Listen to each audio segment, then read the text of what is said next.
অন্নপূর্ণা ভান্ডার প্রকল্পের আর্থিক সহায়তার টাকা না পাওয়ার অভিযোগে মঙ্গলবার দক্ষিণ দিনাজপুর জেলার গঙ্গারামপুর ব্লক অফিস চত্বরে বিক্ষোভে শামিল হন বহু মহিলা। পরিস্থিতি নিয়ন্ত্রণে আনতে ঘটনাস্থলে পৌঁছায় গঙ্গারামপুর থানার পুলিশ। পরে পুলিশের হস্তক্ষেপে পরিস্থিতি স্বাভাবিক হয়। বিক্ষোভকারী মহিলাদের অভিযোগ, চলতি বছরের জুন মাসের প্রথম দিকে তারা অন্নপূর্ণা ভান্ডার প্রকল্পের জন্য আবেদনপত্র জমা দিয়েছিলেন, কিন্তু এখনো পর্যন্ত তাদের ব্যাংক অ্যাকাউন্টে কোনো টাকা জমা পড়েনি। অথচ যাচাই বাছাই সম্পূর্ণ না করে অনেকের অ্যাকাউন্টে ইতিমধ্যে ৩,০০০ টাকা পাঠানো হয়েছে বলে তাদের দাবি। কেন তারা প্রকল্পের আর্থিক সুবিধা থেকে বঞ্চিত হচ্ছেন তার স্পষ্ট ব্যাখ্যা ও দ্রুত টাকা প্রদানের দাবিতে এদিন গঙ্গারামপুর ব্লকের বিভিন্ন এলাকা থেকে বহু মহিলা বিডিও অফিসে এসে বিক্ষোভে শামিল হন। খবর পেয়ে গঙ্গারামপুর থানার পুলিশ ঘটনাস্থলে পৌঁছে বিক্ষোভকারীদের সঙ্গে কথা বলে পরিস্থিতি নিয়ন্ত্রণে আনে। পরে পুলিশি হস্তক্ষেপে বিক্ষোভ তুলে দেওয়া হয়। এই বিষয়ে কি জানাচ্ছেন বিক্ষোভকারী মহিলারা? শুনুন।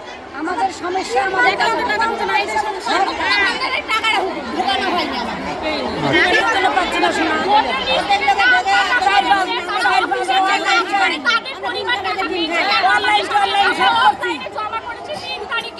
আমাদেরকে কিছু বলেনি। আমাদের পাড়া যারা আছে তারা বলছে যে না হয়ে যাবে, কিন্তু আজকে আমরা কেন টাকাটা পেলাম না? ৩ তারিখে আমরা অফলাইনে জমা করেছি, এবার এই 3 তারিখে আমরা আবারও অনলাইন করলাম, তবুও হচ্ছে না। কেন এটা হচ্ছে?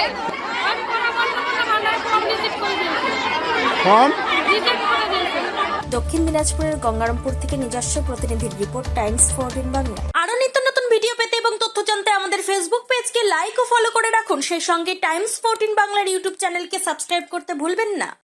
মুখের উজ্জ্বলতা হারিয়ে গেছে, স্পট পড়ে গেছে, ব্রণ ভর্তি, তাই আর দেরি না করে আজই আসুন রায়গঞ্জের চণ্ডীতলায় হেলথ প্লাস মাল্টি স্পেশালিটি ক্লিনিকে এবং এখানে পান অভিজ্ঞ ডাক্তার দ্বারা ফ্রি স্কিন টেস্ট।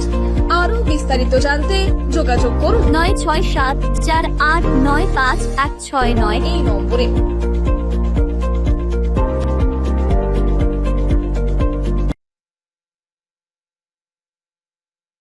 আজ তোমার বিয়ে সাজলো নতুন সাজে।